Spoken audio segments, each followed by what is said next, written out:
Thanks for tuning in to Ag PhD. I'm Brian Hefty. And I'm Darren Hefty. We really appreciate you joining us today because there's so much to talk about. When we think about our crop this year, fertility plans just got thrown out the window in many areas of the country, and we're seeing so many farmers turning to foliar fertilizer. We're going to talk about what you can do to give your crop that extra boost. We're also going to discuss post-harvest burn down, and if you happen to have some unplanted acres, what should you do in terms of burning down there as well? We've also got a tough to control weed of the week that we'll show you how to stop later in the show. But first, here's our farm basics.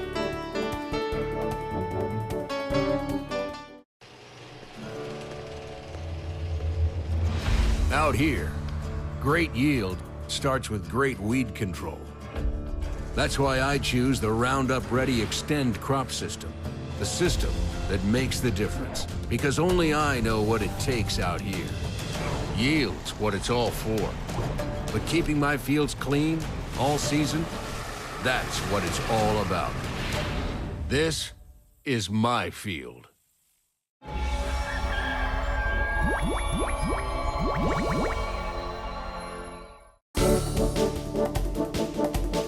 If you're a non-farmer, you may be talking to your farm friends or listening to us here on Ag PhD talk about the word lodging. Well, today we want to explain what is lodging and how does it happen during our farm basics time. Well, it certainly doesn't mean a hotel room and where you're going to stay for the weekend. What we're talking about is plants that will fall over in a field. Sometimes they'll get back up, but whenever plants fall over, that's not a good thing. We don't want to see that out there, whether it's a corn crop or a wheat crop or whatever. We want those plants to stand. So there's a number of things that could come into play here that we can do as farmers to influence standability in our crops. All right, first of all, I think commonly about nutrients. By far and away, the number one nutrient you need to have that crop standing well is potassium.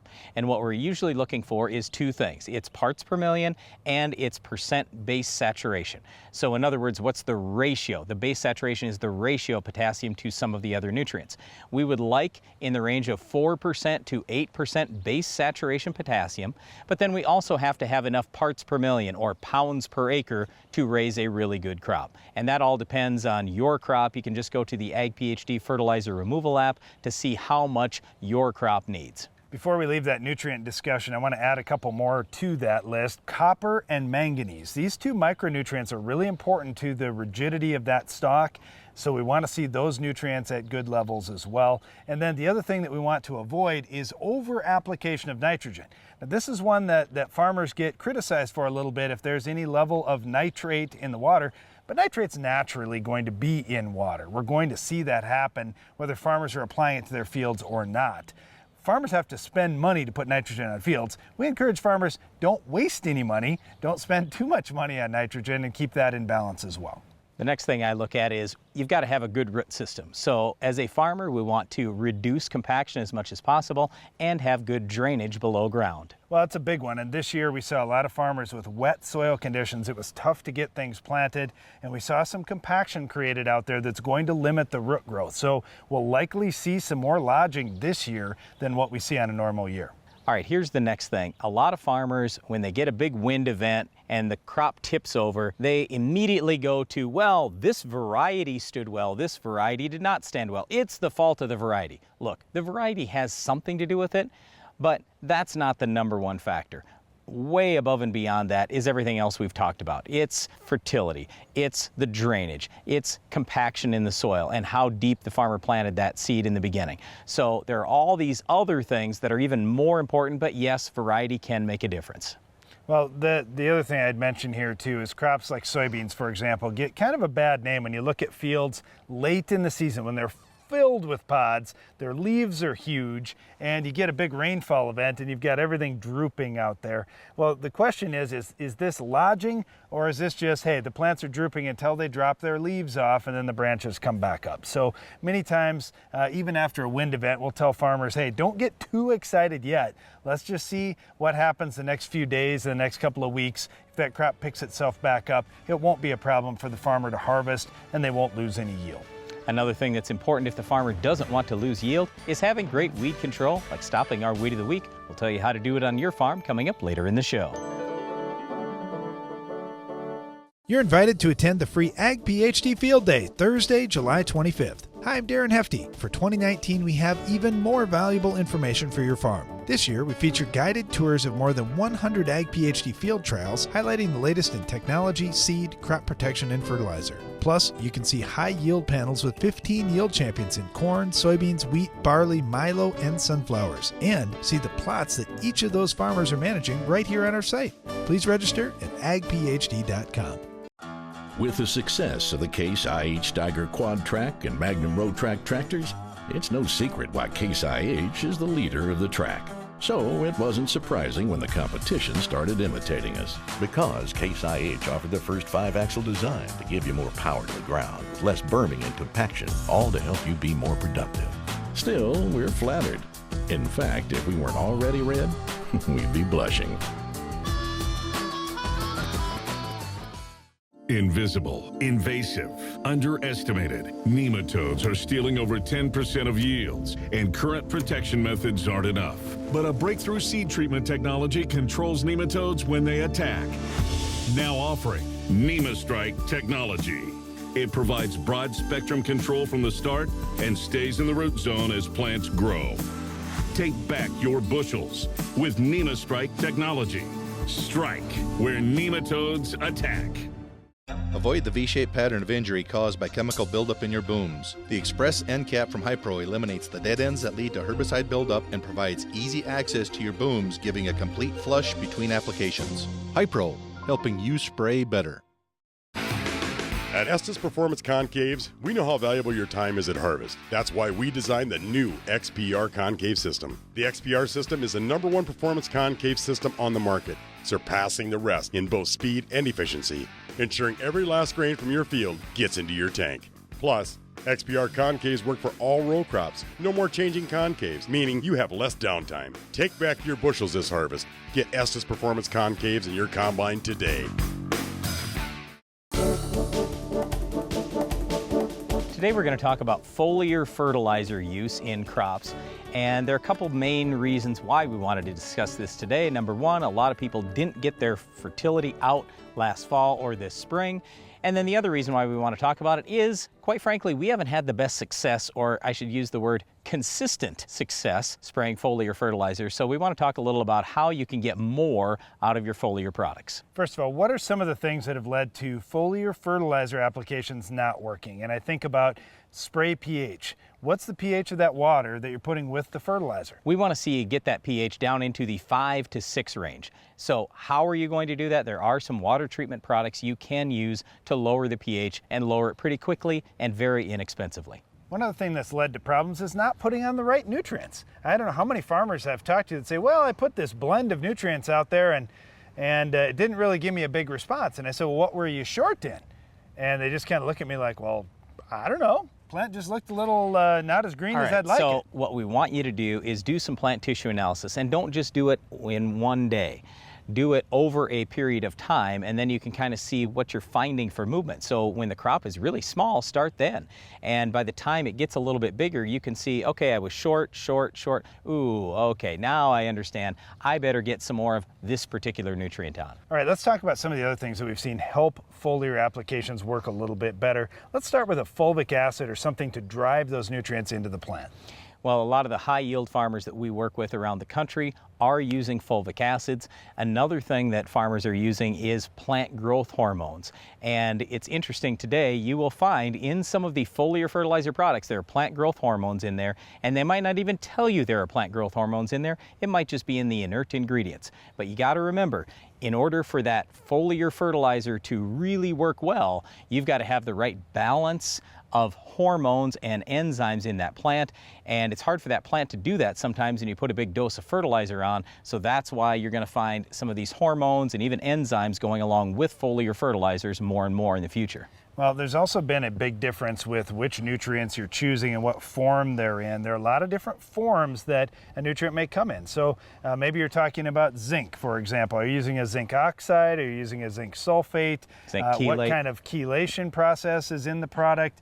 There's a wide difference of products out in the environment. So if you're just looking at cost and, well, hey, I can buy zinc, the cheapest per gallon in this product, that's probably not the right way to buy. So here's what we'd encourage you to do. Maybe if you say, boy, it's between these two products, all right, go spray them both.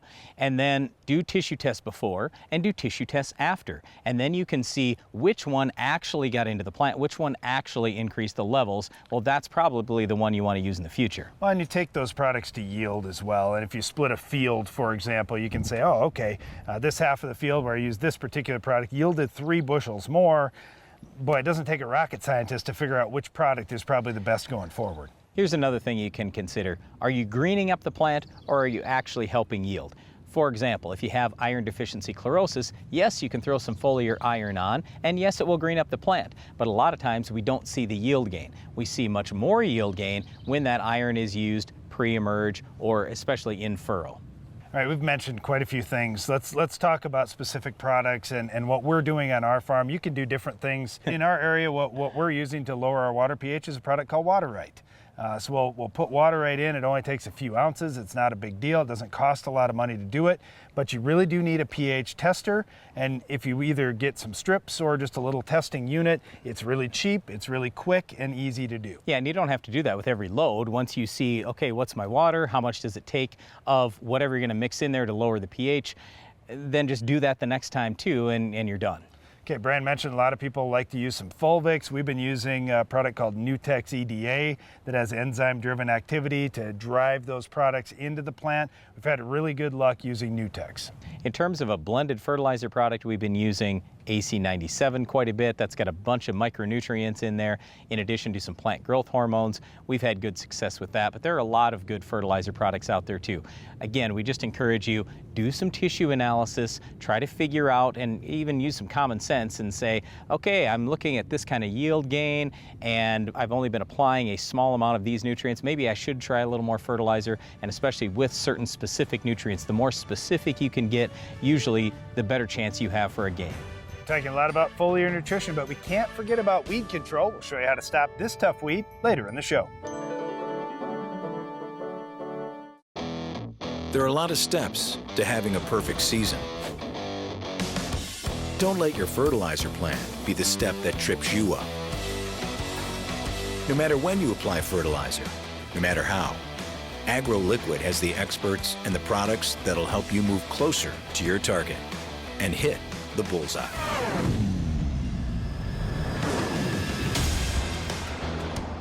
AgroLiquid moves you closer to your target. In 1949, Morton Buildings constructed our first machine storage building to establish our bond with the farming community.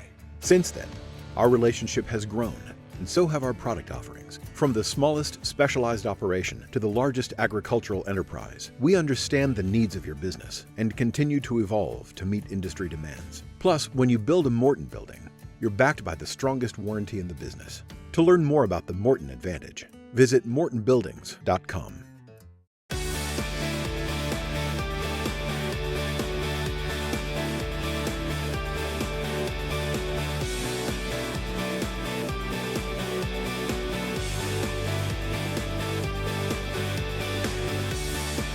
Tough, precise, efficient. Strip tillage with the Soil Warrior brings the future to your farm. Learn more at soilwarrior.com/agphd. Your planter is the single most important piece of equipment on your farm, because without a uniform stand, you can't reach maximum yield. That's why Harvest International set out to design a planter that takes advantage of the newest innovations in planter technology. Built tough for high speed and integrated with the latest precision enhancements, Harvest International planters ensure every seed you plant today puts more in your bin at harvest. Harvest International, planting the future.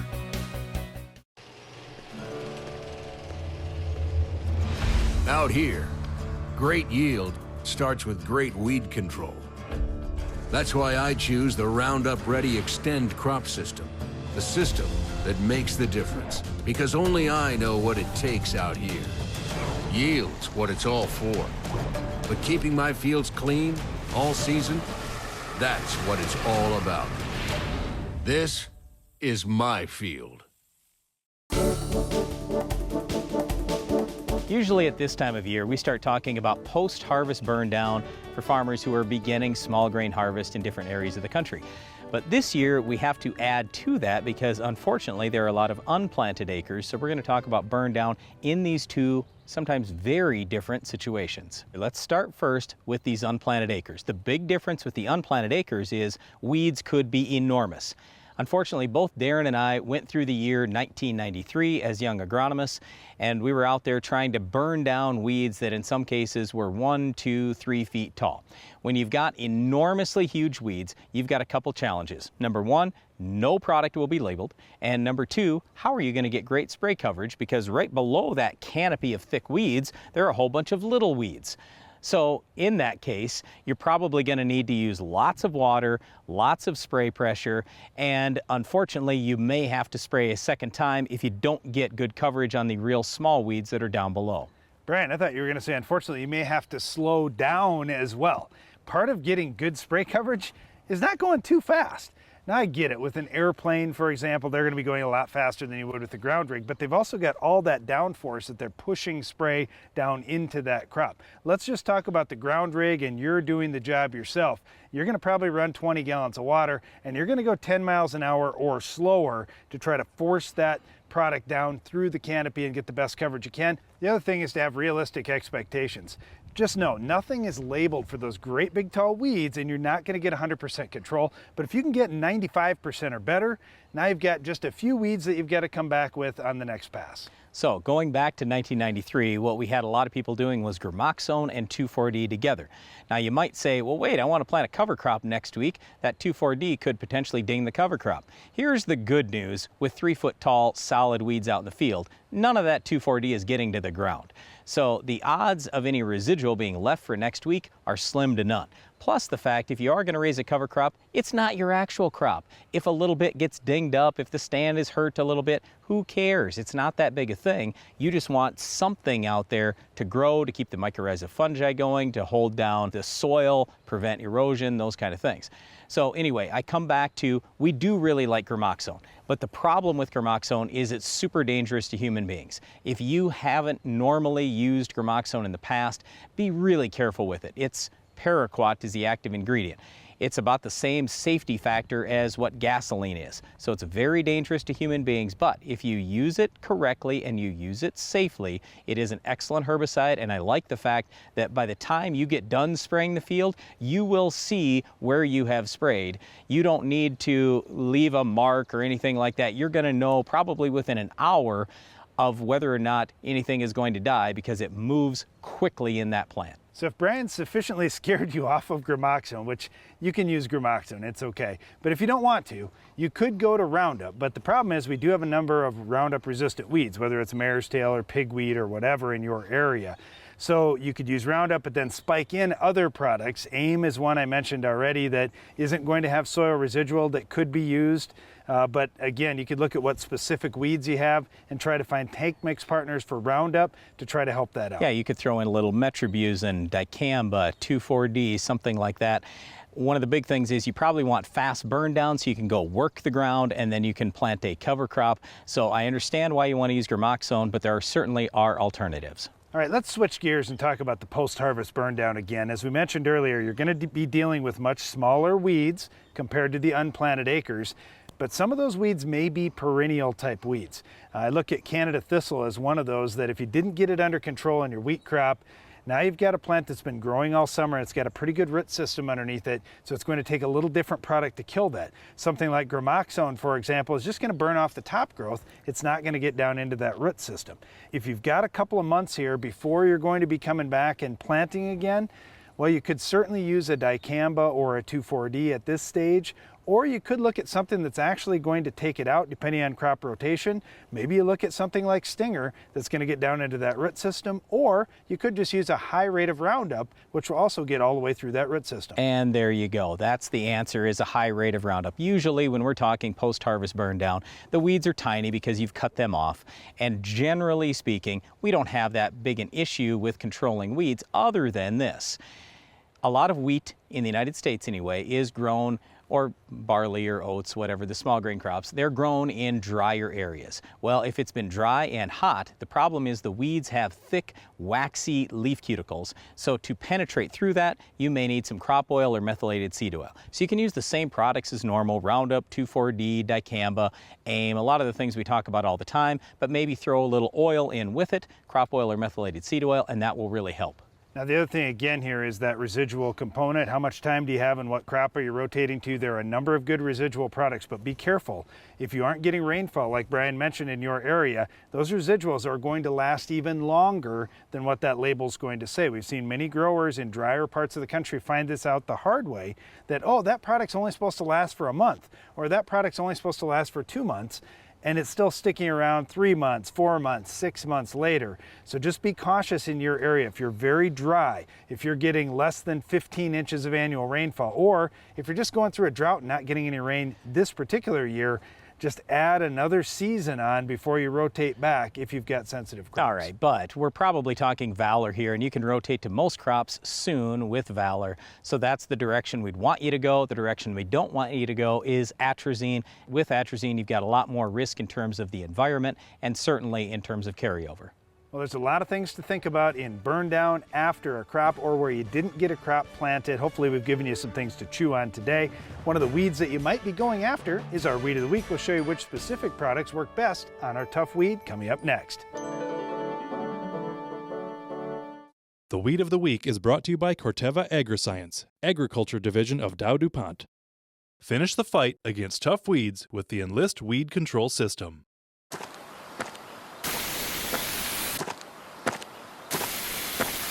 Weeds are tough, but we're tougher. With unrivaled weed control,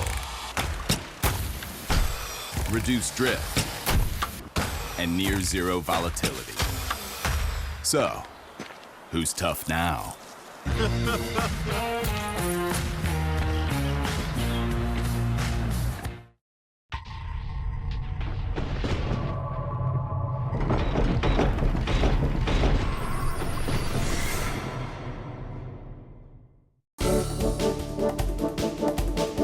Our Weed of the Week is an annual weed. It's hemp sesbania.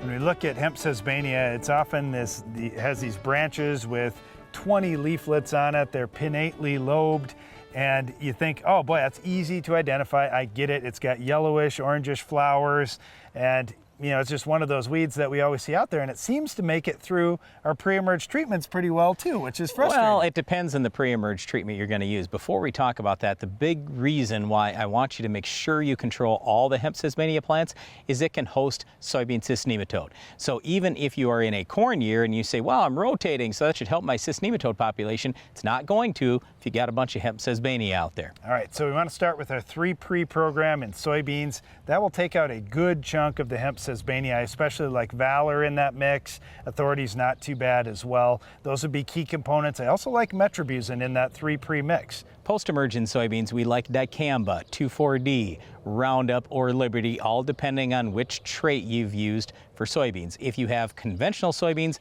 I'd probably say FlexStar is the best. All right, switching over to corn, I like to start with Verdict Down, and that's going to do a nice job burning down any hemp sesbania that are out there, but there's going to be more coming. I like Status if you can get out there early post, or one of the HPPDs if you can't. In wheat, I'd probably go Sharpen pre-emerge and then post-emerge. If it's me, I'd pick Husky, but you certainly could throw an ALS herbicide out there too and have at least some activity on hemp sesbania. Well, that's all the time we have for our Weed of the Week, but Iron Talk is coming up next. Do you feel like there's never enough time to get everything done before planting? The window for spring work is quick and unforgiving. Give yourself the upper hand with the ProTill High Performance High Speed Disc. More and more farmers agree the ProTill is the right tool for spring field conditions and heavy residue management. Zero maintenance bearings, independent disc technology, oversized pins and bushings allow the ProTill to handle whatever field or conditions you can throw at it. Degelman High Performance Equipment. If you're looking to expand your farm's grain handling, you want everything to be fast and efficient. The Quick Belt from Norwood Sales is your all-around grain handling solution. Our conveyor-based system uses an 18-inch belt and a 10-inch tube, which minimizes seed damage while moving more than 10,000 bushels an hour. That's fast enough to fill a semi in 6 minutes. Plus, our hood is designed to gently direct the flow of grain straight down, keeping your crop in condition. Keep your grain and your farm moving with the Quick Belt from Norwood Sales. At Estes Performance Concaves, we know how valuable your time is at harvest. That's why we designed the new XPR concave system. The XPR system is the #1 performance concave system on the market, surpassing the rest in both speed and efficiency, ensuring every last grain from your field gets into your tank. Plus, XPR concaves work for all row crops. No more changing concaves, meaning you have less downtime. Take back your bushels this harvest. Get Estes Performance Concaves in your combine today. There are a lot of steps to having a perfect season. Don't let your fertilizer plan be the step that trips you up. No matter when you apply fertilizer, no matter how, AgroLiquid has the experts and the products that'll help you move closer to your target and hit the bullseye.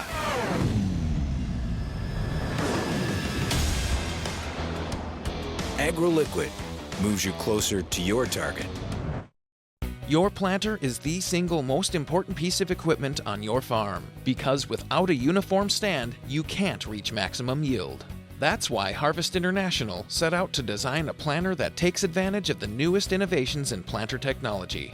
Built tough for high speed and integrated with the latest precision enhancements, Harvest International planters ensure every seed you plant today puts more in your bin at harvest. Harvest International, planting the future. Iron Talk is brought to you by Case IH. With the success of the Case IH Steiger Quad Track and Magnum Road Track tractors, it's no secret why Case IH is the leader of the track. So it wasn't surprising when the competition started imitating us. Because Case IH offered the first 5-axle design to give you more power to the ground, with less berming and compaction, all to help you be more productive. Still, we're flattered. In fact, if we weren't already red, we'd be blushing.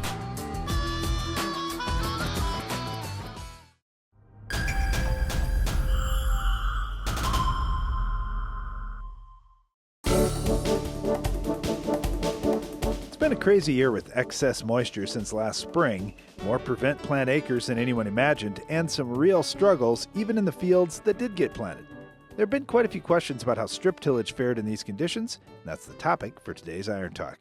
First of all, we get a tiny amount of fall strip tillage done on our farm, and that's normally how we prefer to do it. We like to go deep with either a shank or the cogwheel on our Soil Warrior machine, and to do that, we need to get it done in the fall.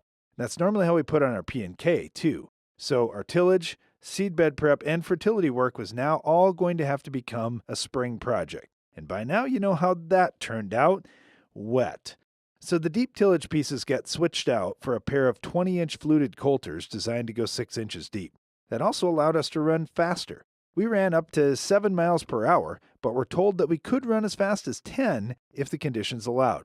We were still able to put down our fertilizer even with these modifications, and it allowed us to set up our prescriptions accordingly for our fields. It did a nice job preparing our seed beds, and even in the tough conditions that we faced, our emergence was still pretty good this year. Now in the spring, farmers are often using rolling baskets on the back with a straight bar to achieve a flat, level zone for the best planter ride. But you could pin those up if there's ever an issue with wet fields like we saw in some areas this spring, or if you don't need to use those rolling baskets in the fall. Being able to adjust the air pressure from the cab independently for row units behind the wheels versus the rest of the strip tiller, well, that was even more important this spring. Having the Soil Warrior steer independently from the tractor helped us keep in line and eliminated the guess rows and the side hill drift that we're always fighting on our farm. Emergence in our strip till acres is really strong, even in the cold, wet spring of 2019. So all in all, I'd say spring strip till, while not being our first choice, and we would like to do it in the fall, it still worked out quite well for us through wet corn stalks and our heavy clay soils. That's all for today's Iron Talk, and now back to the show. That's all the time we have for today's show, but before we wrap things up, we want to invite you to attend the Ag PhD Field Day. It's coming up on Thursday, July 25th on our farm. It's a free event. We'd love to have you join us. Just go to agphd.com to learn more. And don't miss the next Ag PhD TV show. We'll have another Weed of the Week, Farm Basics, Iron Talk, and a whole lot more. I'm Darren Hefty. And I'm Brian Hefty. Thanks for watching Ag PhD.